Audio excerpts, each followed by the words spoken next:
I'm Angelin Peeris, and I've been a speech and language therapist for 4 years. Choosing speech and language therapy as a career was a natural choice for me. I knew I wanted to do something that was sort of meaningful and get to know people behind the impairments that they present with.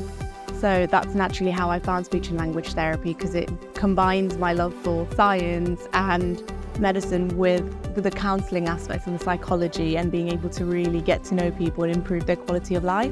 So currently I'm what's called a professional advisor for speech and language therapy. Essentially it's a speech and language therapy lead. So my day-to-day job involves me managing a team of speech and language therapists and speech and language therapy assistants.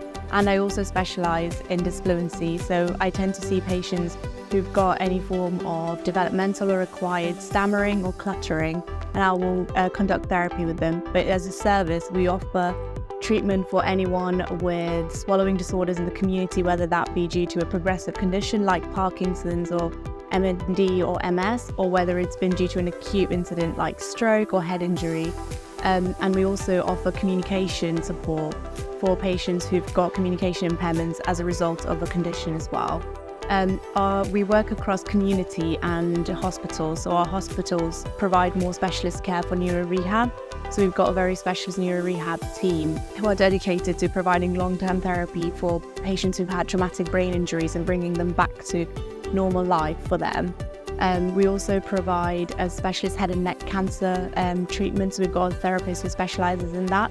And we've recently been funded to provide specialist ICU care as well. I think when I first started with speech and language therapy, it was sort of we go in, we see patients and we come back, and that was the day-to-day job. Even the scope of what we're doing is evolving. We're always looking at skilling up and becoming more specialist in what we do. So where previously instrumental stuff was only saved for certain therapists or certain bandings, where specialist areas like your dysfluencies, like your head and necks, would have been saved up for certain bandings. That's not the case. Now they are open across all bandings, and you can skill up in any area, whether you're a 5, whether you're a 6, or you're a band 7, it doesn't matter. And the other thing that a lot of speech and language therapists are doing now, that we're not limited to a clinical role. So if you are someone who is interested in management, you are someone who's interested in developing services, there's plenty of opportunities to have a role like mine, where you're allowed to have that clinical aspect as well as the leadership and management aspect, so you can grow and feed all your interests rather than just staying in a clinical box, if that's what you wanted to do. From my cultural background, speech therapy is not a career that's ever advertised or ever advised as a career to go into. We've got the stereotypical careers that everyone goes into from the cultural background that I'm from. So for me, it was really important, because whilst I appreciate all careers have their benefits, I really wanted to connect with the patients that I'm getting to know. I really wanted to do something that felt like I was actively improving someone's quality of life and doing something that was really fulfilling for me. And being a person of colour doing speech therapy was really important to me, because it just meant that I can show other people that you can do speech therapy, and it's not limited to any specific cultural background, it's not limited to any specific cultural stereotypes. You can do speech therapy, you can be successful in speech therapy and have a very fulfilling career in it. Working somewhere like Lincolnshire, if you've looked it up on a map, it's a big county, and that's our biggest challenge. So when we do, especially in community, when we're providing community care, our county is massive. So it means there's quite a lot of driving involved, and a lot of our time can sometimes feel like it's spent driving to patients. So to overcome that, we've tried to adapt e-consultations, so telehealth where we can, and try and get our patients engaging that way.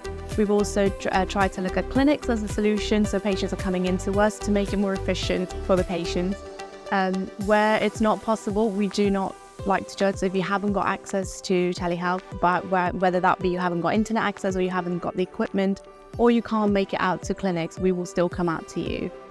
We are a relatively small team, and we're always fighting for funding to get a larger team to prove our value, because there is real value in what we do. We allow people to live their lives to the fullest, whether it be eating a meal that they really want to eat, or taking part in social activities that they haven't been able to do because of an impairment. There is great value in what we do to improving people's day-to-day lives. So we're always making that point to people and allowing and asking for more funding. to allow us to become a bigger team to meet the needs of the county. I think the key to having a course in Lincolnshire is it allows us to recruit and allows us to build a team from the beginning, so we can get to know you from when you come on placement with us, and you get to know LCHS as a trust, which is a wonderful trust, and it's a forward-thinking trust, and you can skill up either clinically or in leadership, depending on what your interest is. But if we get to know you, we're able to really tailor what you want.